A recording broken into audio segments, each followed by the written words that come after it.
Hola, buenas tardes a todos. Esto es Nu Argentina, generando conciencia nacional. Mi nombre, como ya saben los que nos siguen hace tiempo, los que no, es Alejandro Gando. Hoy no vamos a estar con Lucas, él va a estar rindiendo examen, así que le deseamos toda la suerte del mundo, que le vaya muy bien. Sé que lo va a superar y va a probar siempre con creces, como hace siempre. Bueno, para los que no lo conocen, soy miembro de Línea Nacional, ¿sí? LN. Les pedimos que se suscriban a nuestro canal, ¿sí? Nos ayudan muchísimo realmente en este aspecto para seguir creciendo y seguir generando conciencia nacional. Nuestro programa igualmente online por Radio Sónica hasta todos los lunes de 19 a 20 horas.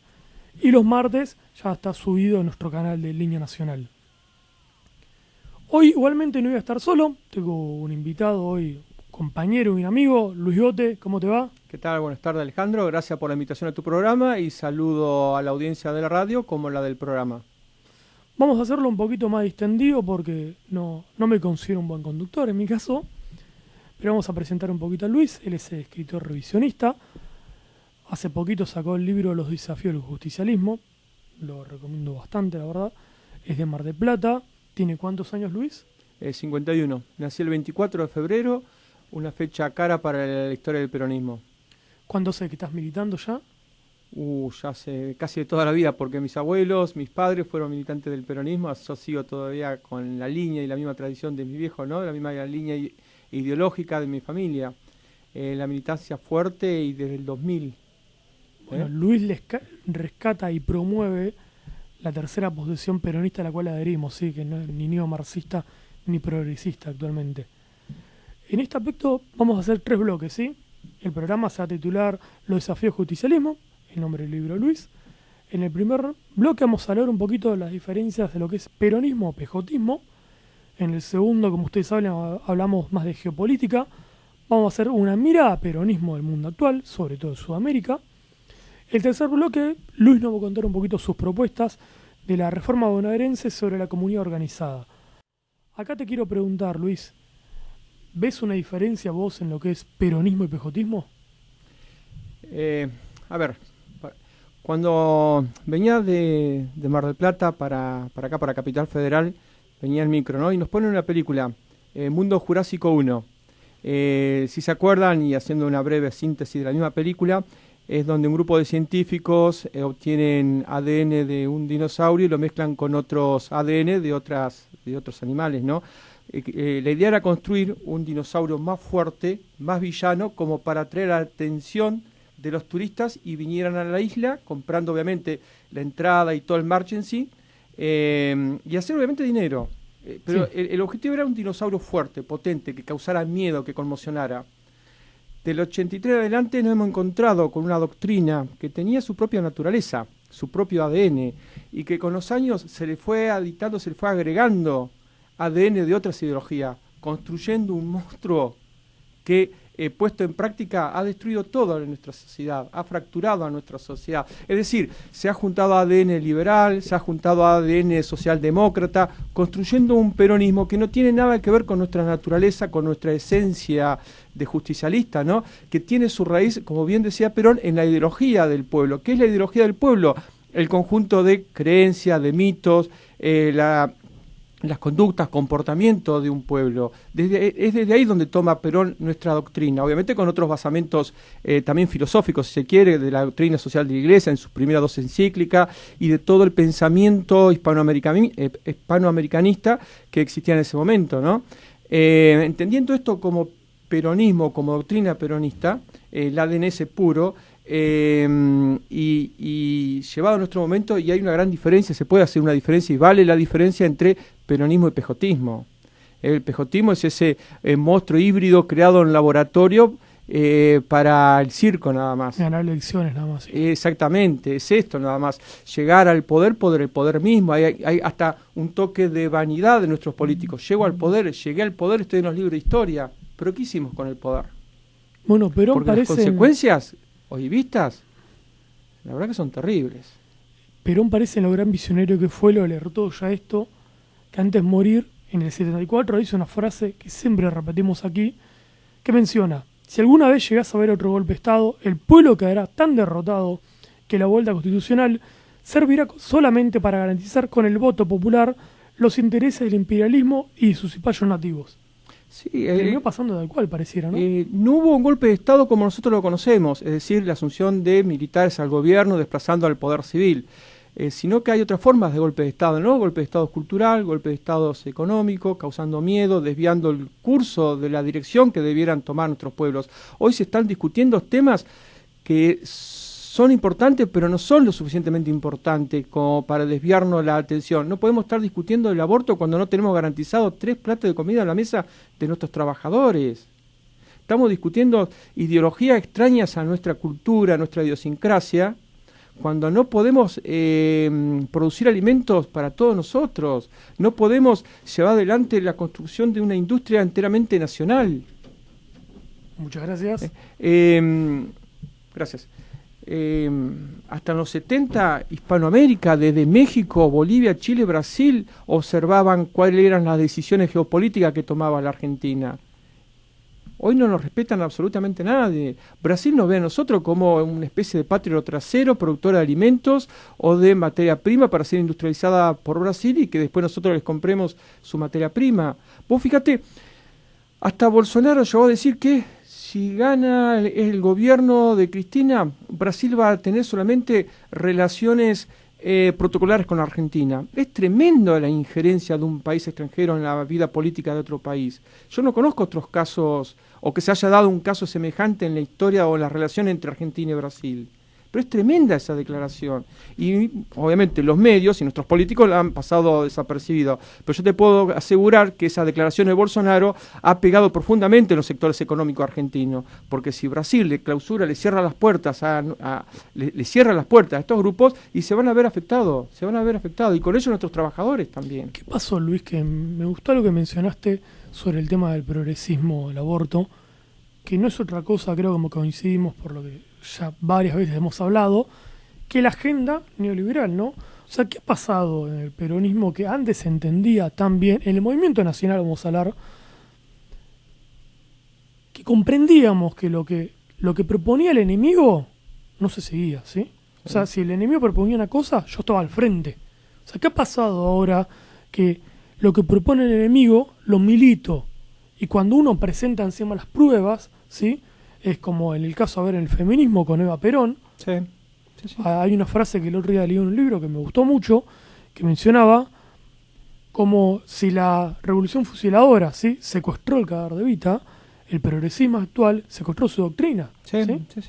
Pero, a ver, quien ha leído La razón de mi vida, hay un capítulo donde dedica el tema del feminismo. Y ya Eva Perón critica duramente a las posiciones extremas, radicales del feminismo. Obviamente que las razones primigenias que han dado lugar a todo este movimiento feminista allá por el siglo XX, sobre todo cuando tiene su comienzo en Inglaterra, eran válidas, eran correctas, pero después se fueron ideologizando. El socialismo empezó a socavar estas primeras ideas que llevaron a las mujeres a agruparse y a exigir o a reclamar sus derechos, porque ya también eran trabajadoras. Friedrich Engels, quien allá en 1880, final del siglo XIX, 1880, no recuerdo bien la fecha, escribe su libro sobre la teoría del Estado, la propiedad privada y la familia, donde Engels toma como factor esencial o primordial a la mujer. Él dice en sus primeras hojas de este libro que hay que separar la relación, romper la relación de la mujer con el hombre, porque de esta forma socavas a la familia, el concepto de familia que es esencial para el sistema capitalista. Rompes el concepto de familia y empezás a horadar y el capitalismo empieza a desmoronarse. Es decir, que el sentido de todo esto que hoy estamos viendo, de las ideologías de género, lenguaje inclusive, etcétera, etcétera, tiene como objetivo destruir un sistema capitalista. Como si eso fuese fácil, como si fuese agarrar, soplar, hacer botella, como si fuese un castillo de naipes que tocas una carta y se desmorona todo. Pero qué raro que muy equivocado en ese sentido. Terminan financiando estos terminan siendo funcionales los pibes de 16, 17 años que piensan que están bajando de Sierra Maestra, parecen revolucionarios barbudos que van a hacer una revolución y están siendo funcionales a intereses extranjeros y contrarios a nuestra nacionalidad, a nuestra cultura, a nuestra patria, a nuestros valores y nuestra creencia como nación. Y no se dan cuenta, cuando vos les hablas, la respuesta que ellos te dicen es ustedes son viejos, se van a morir en 20 años y la revolución la vamos a hacer nosotros. No sé qué revolución van a hacer. Porque nos vamos a morir nosotros 20 años de viejos por una cuestión biológica, pero ellos no van a llegar correctamente porque no van a tener un plato de comida en sus mesas. La realidad es esa y concreta, no hay mucha vuelta para darle. Y esto son teorías conspirativas. Solamente hay que leer la historia. Mirá, todos los analistas te dicen que cuando vos haces análisis político, geopolítico, cuando hablamos de política o militás en política, el principal factor que uno debe tener en cuenta siempre, o debe saber, es la historia. Debe conocerse la historia. Es fundamental conocer la historia. Es que ni siquiera creo hace falta ahondar tanto cuando uno entra a la página de la Open Society de George Soros, así como el FMI, y estos proponen en sus agendas la ideología de género. Sí. O sea, aparte todo un comercio. No son teorías conspirativas cuando del momento que vos podés ingresar y verlo por tus propios ojos. Por ejemplo, a medida que te digo que ya Friedrich Engels, que era el financista capitalista de Carlos Marx, habla sobre estos temas, y después la Escuela de Frankfurt, allá por la década del 20 del siglo pasado, hablaba de estas cuestiones. Quien ha leído a Marcuse, a Adorno, a Erich Fromm, para que se entienda un poco, ¿no? La Escuela de Frankfurt es una mezcla de marxismo con psicoanálisis freudiano. Que después vaya el dato, ¿no? Cuando emigran por el avance fascista en Europa, se van a Estados Unidos, ellos niegan haber sido marxistas. ¿Me entendés? Negaron todo lo que habían escrito en su momento, pero sus escritos empezaron a extenderse y empezaron con otros nombres, después con la segunda o tercera etapa de la Escuela de Frankfurt, porque fueron evolucionando, ya sea con el filósofo francés, que es muy mencionado. Gramsci. No, es de la década de 70. Foucault, con Foucault, por ejemplo, después obviamente Gramsci más político, con Foucault, que retoma todas estas cuestiones que hoy se ha llevado al extremo. Cuando gran parte de la Escuela de Frankfurt, los pensadores de la Escuela de Frankfurt van a Estados Unidos empiezan a trabajar en algunas universidades. Algunas universidades norteamericanas empiezan a tomar sus conceptos y empiezan a refuncionalizarlo porque sabían que le eran útil para después ser volcado hacia el continente. Y de esa forma tratar de detener los avances nacionalistas en América Latina, de neutralizar los avances nacionalistas. Vos fíjate que principios del siglo XX, de la década del 30, existía un pensamiento hispanoamericanista muy fuerte. Ya tenés a Uruguay con José Luis de Herrera, tenés a Cárdenas en México, el peronismo, primero el radicalismo con Leandro Alem y Irigoyen, después con el peronismo, en Chile mismo, en Perú con el APRA, en Bolivia también. Había fuertes pensamientos nacionalistas y fueron todos eclipsados por este avance de izquierda, ¿no? Progresista, si se quiere, o la nueva socialdemocracia. Para cerrar este bloque, Luis, ahora que mencionas, ¿qué representa para vos sintéticamente el progresismo en lo que es el peronismo? Como te decía hace un ratito, ¿no? El progresismo es una muralla de contención del avance del justicialismo en sus ideas, ¿no? Que tiene que ver con la familia, con el hombre, con la soberanía de un país. El progresismo rompe con todo esto, con el concepto de soberanía, con el concepto de patria, con el concepto de nacionalismo. Que esto obviamente funciona aquí en los grupos económicos, porque pueden hacerse de nuestras materias primas, de nuestros recursos mineros, sin ningún tipo de crítica, de oposición, ni nada por el estilo. El caso, analicemos el tema del litio en Jujuy. Se lo están llevando en containers, sin que absolutamente nadie haga nada. Hacelo hace 70 años atrás, y tenías la Argentina haciéndote piquete en las rutas, impidiendo que salieran el tema del litio por las rutas. Un caso, por ejemplo, en 1924, cuando empieza a conformarse YPF, el general Mosconi le pide al gobernador de Salta que empiece a presionar a las compañías inglesas de aquel momento, que eran las únicas productores de petróleo, para que los pozos petroleros formen parte de lo que era YPF. El gobernador de la provincia de Salta dijo que en nombre del federalismo, el gobierno nacional, de ese momento de Alvear, no podía exigirle al gobierno salteño que expropie o exija a las compañías privadas que transfieran la producción de petróleo a YPF. ¿Qué hace el gobierno de Alvear? Interviene en la provincia. Porque había un bien superior, el bien de la patria. por sobre los intereses del No mercado, sé del cuáles. mercado y todo lo que vos quieras. Vamos a un corte, Luis, ¿te parece? Dale.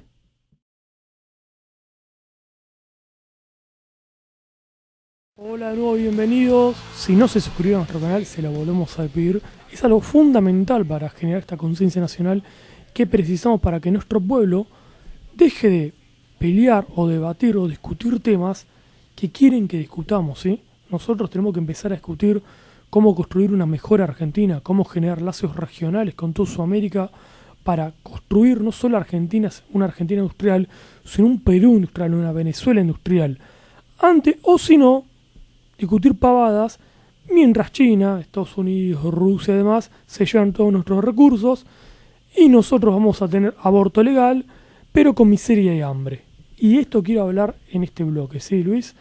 ¿Qué pasó en Sudamérica de haber tenido líderes, para mí considero de tendencia nacionalista humanista, como Juan Domingo Perón, Aya Latorre, Getúlio Vargas y Marcos Pérez Jiménez? ¿Qué nos pasó que llegamos a esto? Golpe de Estado. Golpe de Estado que nos disciplinaron. Vos fíjate que vos me nombrás toda una serie de grandes personalidades para nuestro continente que tuvieron un punto en común o entendieron cuál era el objetivo que querían para su patria, que era industrializarse, por tener sus propias industrias, generar sus propias herramientas de trabajo, lo que vos quieras llamarle, desde aviones, autos, tractores, cosechadoras, locomotoras. Hoy ningún país está produciendo esto. Argentina tenía su propia locomotora que hasta 1960 andaban por las praderas chinas. Ahora estamos comprando locomotoras a los chinos. Es absurdo esto. Vos fíjate que los golpes de Estados han producido todo un retroceso en la Argentina. Nos han llevado al estado preindustrial, es decir, a la situación en que se encontraban los países antes de asumir a las personas que vos nombraste, de Pérez Jiménez, Perón, Getúlio Vargas, etcétera, etcétera, que permitieron esta industrialización de gran parte de los países de nuestro continente. Ahora hay que preguntarnos, o debiéramos preguntarnos, ¿qué somos para el mundo? Sencillamente la respuesta es que somos productores de alimentos, nada más. Somos una gran granja de México a la Argentina que producen alimentos. La otra el granero del mundo, sí. ¿Sí? Exactamente, el granero del mundo. Vos fíjate ahora, están todos contentos porque China puede ampliar su mercado cárnico. Ahora van a sembrar vaca hasta en Ushuaia. El mercado chino es gigantesco. Todos van a querer tener una vaquita para vendérsela a los chinos. Es insólito esto, cuando tendríamos que estar produciendo chips de alta tecnología. Si no sabemos cómo hacerlo, y traigamos hindúes, que son los más aptos para la producción de chips. Vos fíjate, en 1949 viene un grupo de científicos alemanes y empiezan a fabricar aviones, cuando la Argentina no sabía fabricar aviones, no había técnicos, no había trabajadores que supieran cómo fabricar motores o aviones, no aviones cualquiera, sino que superasen la barrera del sonido. El Pulqui 2 es de fabricación de técnicos alemanes con, obviamente, desarrollo argentino. Kurt Tank, quien fue su fabricante, que después tuvo que emigrar con el golpe de Estado del 55, se va a la India y ahí empieza a desarrollar lo que sería el Pulqui 3, el avión insignia de los hindúes, que después le permitió ganar la guerra con Pakistán. Fíjate el desarrollo que ha tenido la ingeniería alemana en nuestro suelo. La otra pregunta que vos tenías que hacer es también ¿qué es lo que ha llevado a qué es lo que puede hacer nuestra Argentina para el mundo? ¿Qué es la mentalidad de nuestros grupos económicos? Y producir alimentos. Seguimos produciendo y apostando a la producción de alimentos. Ni siquiera tenemos la viveza de tecnificarlo, de darle valor agregado. Y si le damos valor agregado, no lo hacemos con tecnología argentina, sino que tenemos que comprar al mundo la tecnología necesaria para tecnificar, o mejor dicho, para darle valor agregado a la alimentación. O sea, volvimos a un 1810, pero pareciera aún peor, porque al menos se discutía en este aspecto que Argentina queríamos, una industrial, Sí. o la Argentina que quería Gran Bretaña de libre mercado. Pero actualmente, si vemos la cantidad de políticos actualmente que tenemos, sacando la ideología de cada uno, la gran mayoría de los grandes candidatos, yo no los escucho que tengan en sus propuestas una Argentina industrial. No, obviamente que no. Mirá, hace un ratito te dije el tema del litio, el gran problema del litio. El Jujuy forma un triángulo con el norte de Chile y el sur de Bolivia, de gran producción de litio. Tiene una característica porque es litio líquido, que eso es beneficioso para las industrias que necesitan de litio, no solamente para la batería del celular, sino para las baterías de los autos eléctricos que van a empezar a producirse en la próxima década. Argentina tiene una capacidad de poder llegar a producir 15 millones de baterías por año. Obviamente no se produce nada porque no hay una fábrica industrial, sí, claro, sí, que puedan realizarse. El litio se lleva desde Jujuy hacia Chile, de Chile va para Canadá, Estados Unidos o Japón. Japón es Toyota, que está de alguna forma monopolizando la extracción y la adquisición de litio. Esto nos serviría también, ¿no?, para generar lazos regionales con Bolivia como con Chile. Pero obviamente que sí, con Brasil. Vos mirá, desde Jujuy hacia Córdoba construís todo un ramal ferroviario. Traes el litio a Córdoba a fabricaciones militares. Desde ahí empezás a producir baterías y a construir los talleres para fabricación de autos eléctricos. El mercado que tendríamos y para la venta de autos eléctricos lo puedes vender en Sudamérica con los países vecinos. Aparte el trabajo que genera. Y la divisa que ingresarían para la Argentina. Vos decís, ¿tenemos la gente para en este caso? Sí, tenemos la gente. Uno de los principales constructores de autos eléctricos de Estados Unidos es un arquitecto de apellido Bravo y es argentino, que está radicado en California desde hace más de 20 años. Produjo uno de los mejores autos eléctricos con una autonomía de 400 kilómetros.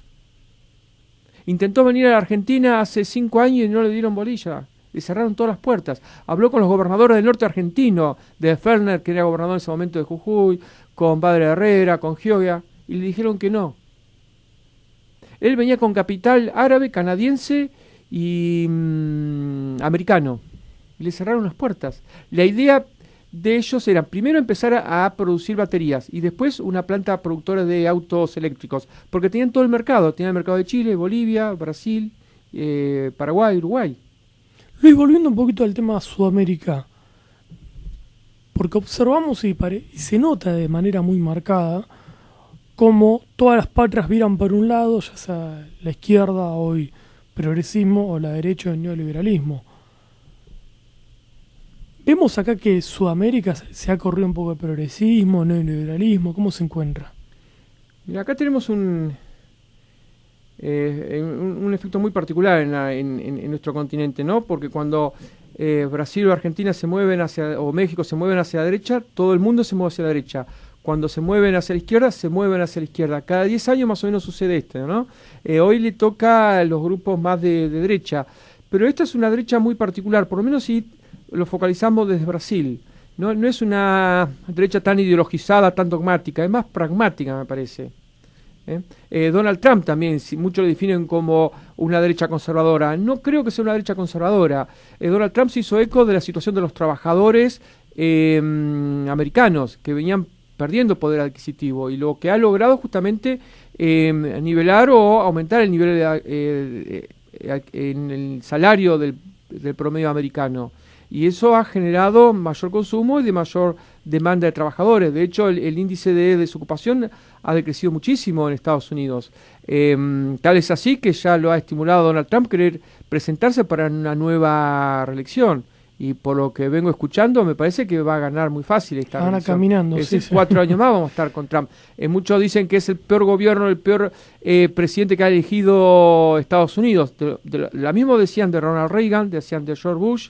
Y tan mal a Estados Unidos no le ha ido con estos presidentes. Podemos tener otras críticas por lo que hicieron con respecto a América, sí, pero desde el punto de vista del americano promedio, mal no les ha ido. Bueno, ahí digo yo que habría que ver quiénes opinan eso, claro, y ver el pueblo estadounidense también qué opina, pero el pueblo, no su conjunto, porque esto me hace acordar como pasa muchas veces en Argentina, por ejemplo con el tema progresista, que saliendo uno de Cava, de Buenos Aires, en general ve que las demás provincias tienen otra realidad, tienen otros valores, otras costumbres, pero como piensan diferente, aparece este tilingaje, este liberalismo yo llamo de izquierda, rápidamente se pone en papel de despiertos, no, pero las provincias son feudos y demás, ¿no? Esto, bueno, pasa desgraciadamente también en lo que es toda Sudamérica. Sí, vos fíjate que un dato que me he olvidado de comentar, que fue los foros, que se conocen los foros de San Pablo, ¿no? donde los políticos en aquel momento, en 2004, cuando se reúnen en Brasil, se comprometen a llevar adelante las políticas que tienen que ver con las cuestiones de géneros y demás. Que esto fue aplicado casi de manera compulsiva. Le decíamos a nuestros padres y a nosotros mismos, que ya andamos por los 50, que todo lo que habíamos aprendido y que todo lo que sabemos era incorrecto. Es decir, vos un domingo te acostabas con un caudal de conocimiento que habías aprendido de tus padres, de tus abuelos, del vecino, de lo que habías observado todo, y lunes te levantabas con que todo es mentira y tenías que deconstruir todo esto. Porque un pibito de 14 años te decía que vos no sabías nada y que él tenía toda la razón del mundo, cuando a los 14 años apenas asomás la nariz a la vida. O sea, ¿qué pasó que para combatir a las derechas liberales pro-británicas se cae en esta trampa neomarxista? ¿Qué pasa a Sudamérica que cae en eso? Y yo creo que, los gobiernos que surgen después de las dictaduras no cumplieron con las expectativas de nuestros pueblos y hubo mucha decepción.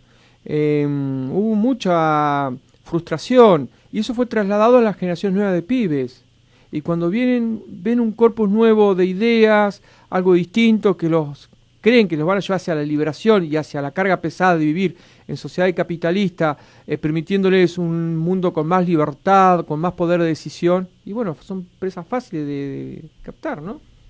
Es como un poco con lo que pasó con la Alemania nazi, de alguna manera.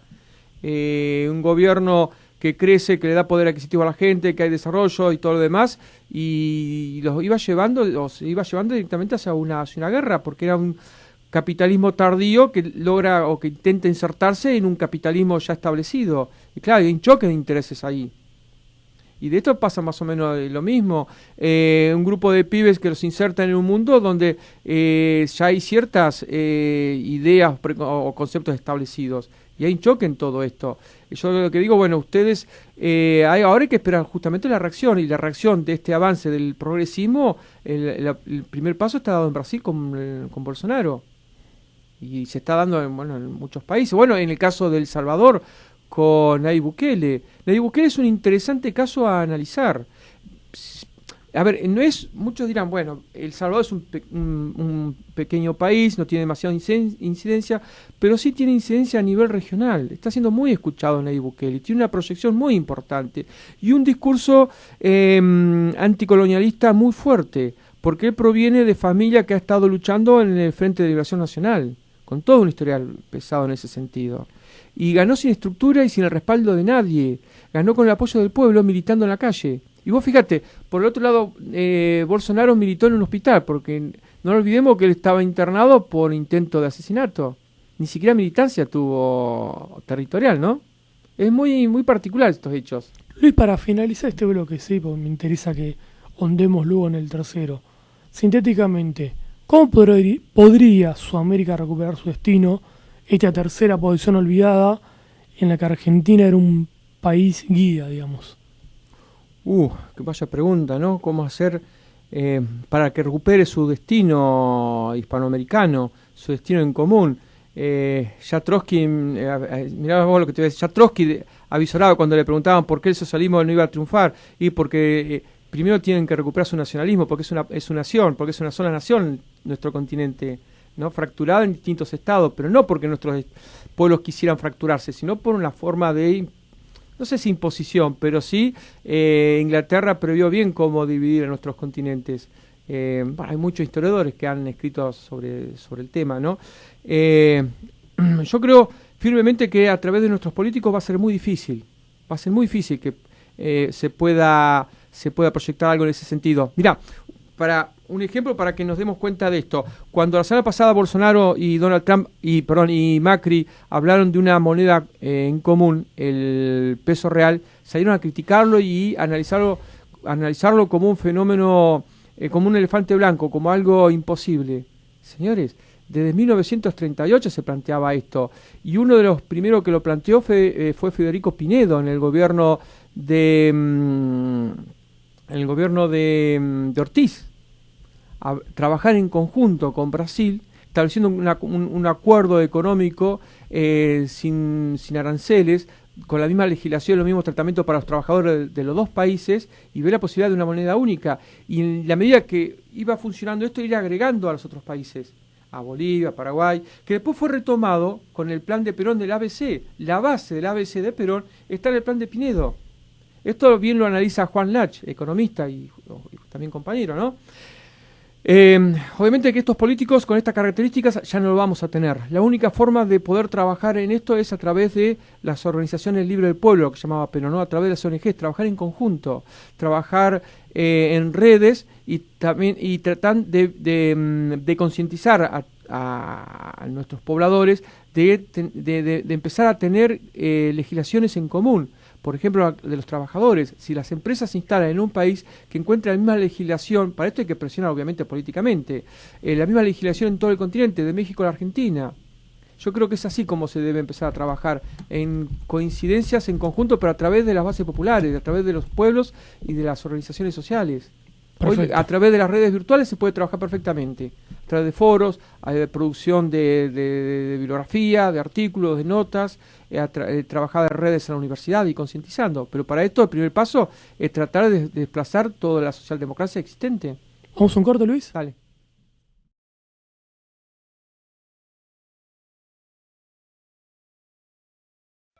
Retomamos a Nueva Argentina, generando conciencia nacional, este programa de LN, Línea Nacional. No se olviden, vamos a ser repetitivos, suscribirse a nuestro canal, si les gustan nuestros videos, compartirlos. Esto es muy importante porque a veces muchos preguntan, ¿qué podemos hacer? Hoy, como bien mencionó Luis, con las redes sociales podemos ayudar de una manera enorme, ¿sí?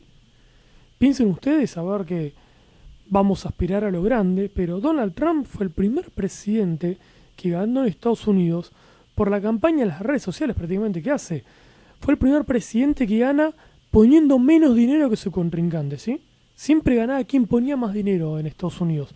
Esto muestra cómo se empiezan a cansar, ¿no? Y también nos obliga a nosotros a pensar nuestro deber patrio como argentinos, de cuando vemos algo que están hablando temas a veces de cómo venden nuestros recursos, cómo entregan nuestra soberanía, a compartirlo, a charlar esto realmente con nuestras familias.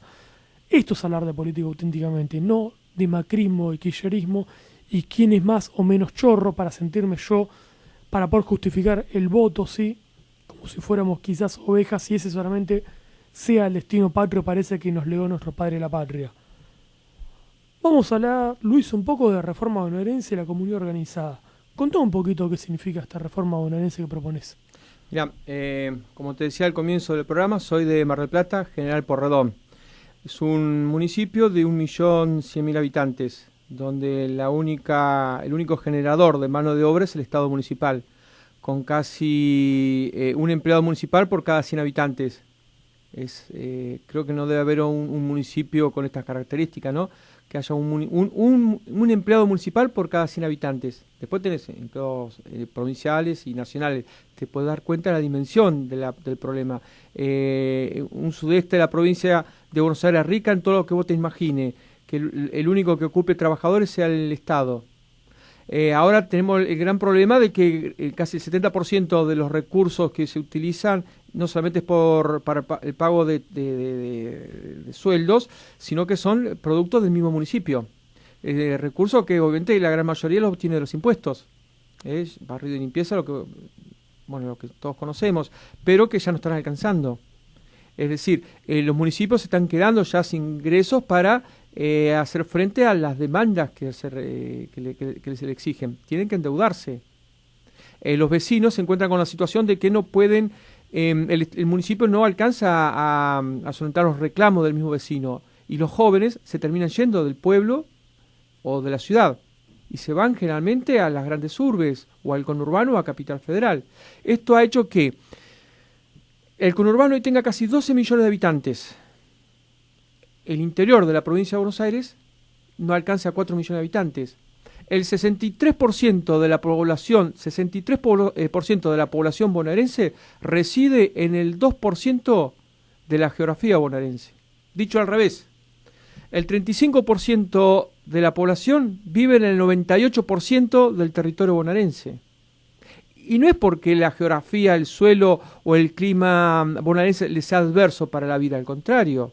Tener las mejores praderas, las mejores aguas, los mejores ríos, el mejor clima. Pero lo que no tenés es la infraestructura necesaria que te permita tener una mejor calidad de vida. ¿Por qué? Porque los recursos se van a La Plata y de La Plata tienen que volcarse al conurbano porque hay 12 millones de personas que reclaman que se cumplan con sus necesidades, ¿no? Que puedan solventar sus necesidades. Entonces, vos te encontrás con esta situación. Tenés que tributar cada vez más para La Plata para volcar todos esos recursos al 2% de la población. Entonces, lo que tenemos que hacer es revertir esta situación. ¿Cómo hacerlo? Tenemos que empezar a pelear por los pueblos. ¿Qué quiere decir esto? Empezar a pelear por los derechos de nuestros pueblos. No puede ser que la Constitución Nacional establezca que todos los municipios sean autónomos, menos la Constitución de la provincia de Buenos Aires. Autonomía no implica, mira, es un término que está muy bastardeado, sobre todo con el tema del ESAMA. Hoy creen que autonomía es división, es separarse, es que una ciudad se separe de un municipio constituyéndose en otro municipio. Que aparte de generar más burocracia, eso no es autonomía, es secesión, división, separación, llamarlo como quiera, pero no es autonomía. Es la potestad de poder generar tus propios recursos y disponer esos recursos que vos generás. Teniendo también autonomía constitucional, es decir, teniendo tu propia carta orgánica municipal. Carta orgánica municipal que te lleva a organizarte política y administrativamente. Decir los concejales que vos podés tener, decir las características del intendente, cuáles son sus atribuciones, sus funciones.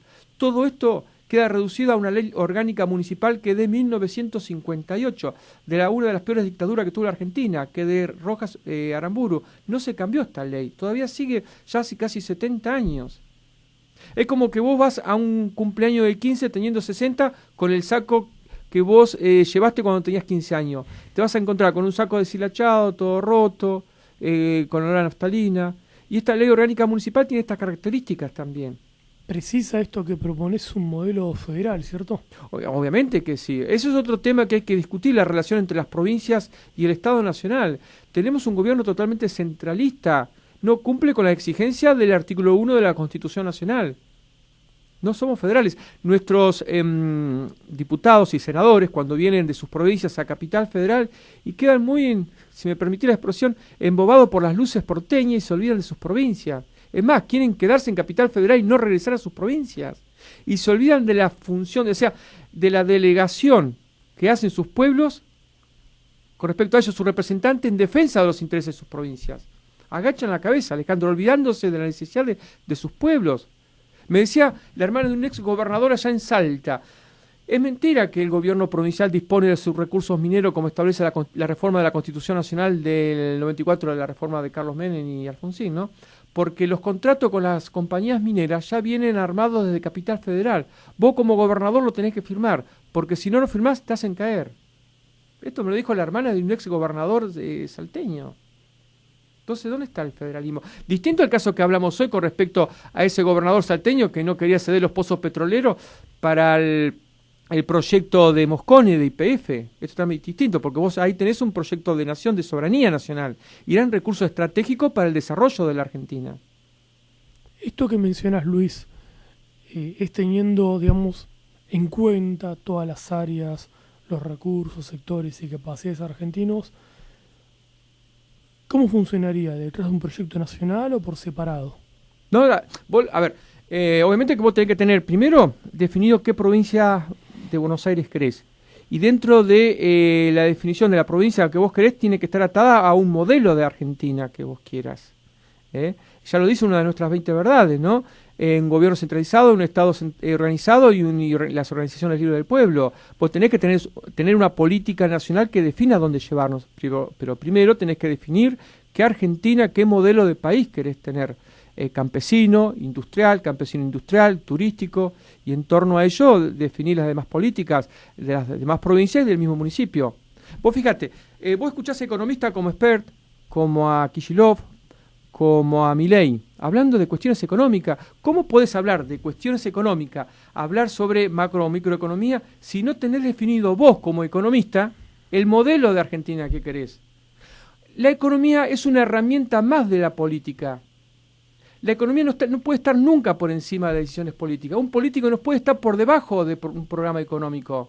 El programa económico se arma una vez definido un proyecto de nación. Vos tenés que tener bien en claro qué Argentina querés y de ahí construir el programa económico.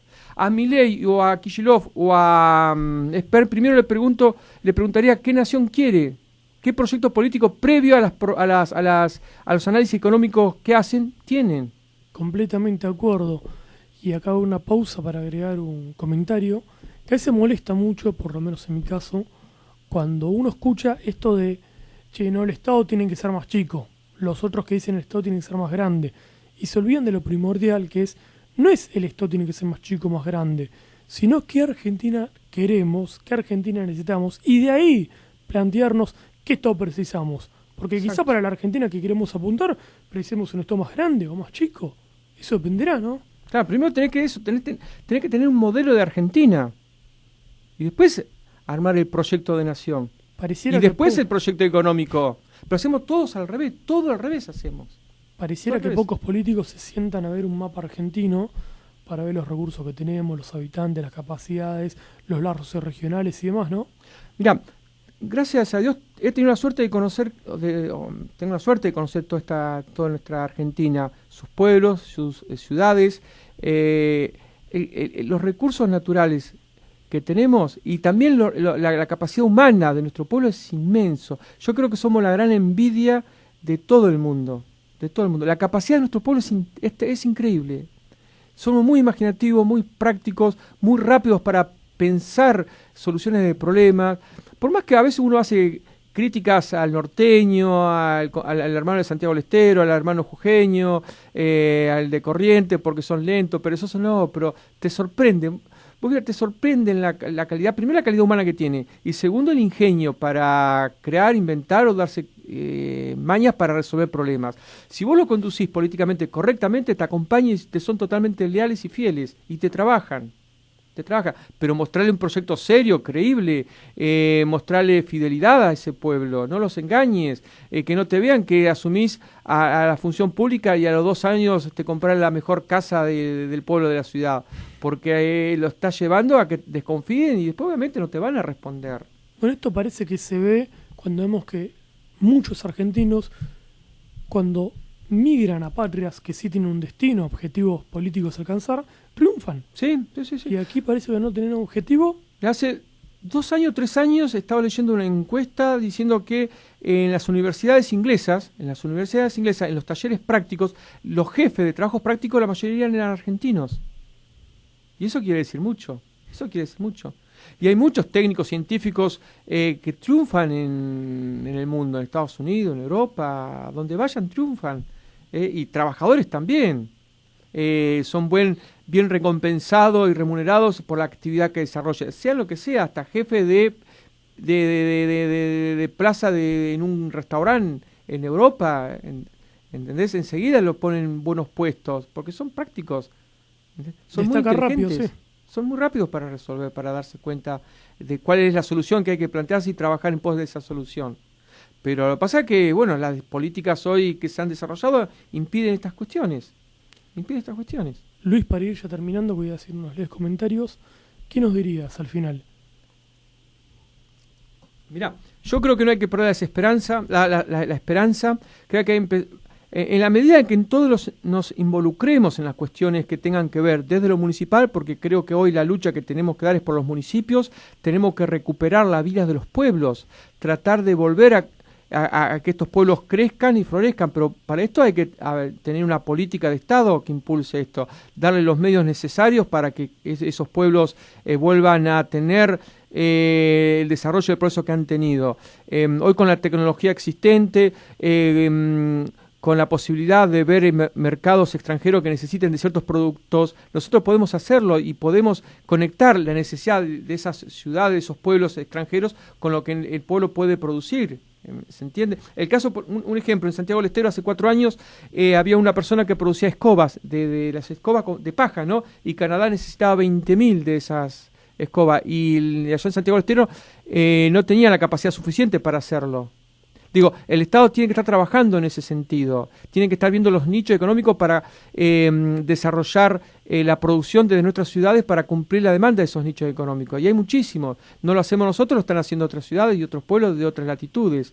Pero esto en la medida que nosotros empecemos a involucrarnos, a trabajar, a visibilizar cuestiones que tienen que ver con esto, ¿no? No podemos salir a la calle a protestar, a romper el vidrio, o a insultar, o a escribir paredes. Eso es lo que muchos quieren que hagamos, pero si queremos ser eminentemente revolucionarios y peronistas, y tenemos que generar ideas. Es la única forma, generar ideas, propuestas, retomando lo que fue el plan trienal del general Perón del 74 al 77, que muchas de las respuestas que hoy necesitamos, estamos ahí. Es cierto. Y empezar a trabajar con los compañeros que conocen estos temas, consultarlos. Si tenemos las redes virtuales ahora para contactarnos, y empezar a visibilizar y a discutir estos temas. Creo que esto es lo más importante que debemos hacer. Todo lo demás es distracción, son árboles que nos han puesto en el camino para no ver el bosque, por decirlo de alguna forma. Bueno, nos damos cuenta para finalizar que necesitamos un objetivo en común, argentino, ¿sí? Que aproveche todos nuestros recursos, capacidades, pero sobre todo precisamos patriotismo. Y tenemos que apuntar, si un nacionalismo bien entendido, industrialista, proteccionista y cultural sobre todo, para dejar de debatir y discutir lo que nos propone este sistema neoliberal y empezar a darnos cuenta, como nos supimos dar cuenta en su momento, que si el sistema neoliberal nos propone una cosa, si las multinacionales nos proponen una cosa, nosotros estamos al frente. Para finalizar, los queremos invitar a todos, vamos a ir promoviendo en nuestros programas al primer evento de nuestra asociación civil, sí, Causa, hablando de lo que mencionaba Luis, de las asociaciones Libre del Pueblo, que hicimos hacer algo así, de un marco legal. Vamos a estar presentando el libro de Jorge Rulli junto a Marcelo Gullo en Combate Los Pozos 35, 19 horas. También los invitamos a sumarse a nuestra asociación civil. Pueden mandar un correo electrónico a causa.arg@gmail.com.ar. Sin más, les seguimos pidiendo que se suscriban a nuestro canal. Si les gustó este programa, que lo divulguen, ¿sí? Es muy importante que personas como Luis, Marcelo Gullo, Pablo Ansaldi, Jorge Rulli y demás se hagan conocidas, que estos sean las personas que formen realmente a las juventudes y no otros, desgraciadamente, cipayos, que han sido cipayos en su pensamiento, nos digan a nosotros qué es lo nacional cuando vemos que promueven, volvemos a repetir, y militan las causas del enemigo, ¿sí? Le mandamos un fuerte abrazo. Luis, muchas gracias por venir. No, gracias a vos por la invitación a tu programa y una última cosita. Mi libro lo pueden descargar en mi página web, al igual que mis artículos, notas al respecto, ¿no? Es luisgote con doble T, luisgote.com. Página web, ahí podrán descargar mi libro, ¿no? Muchas gracias a vos. Nos vemos el lunes que viene.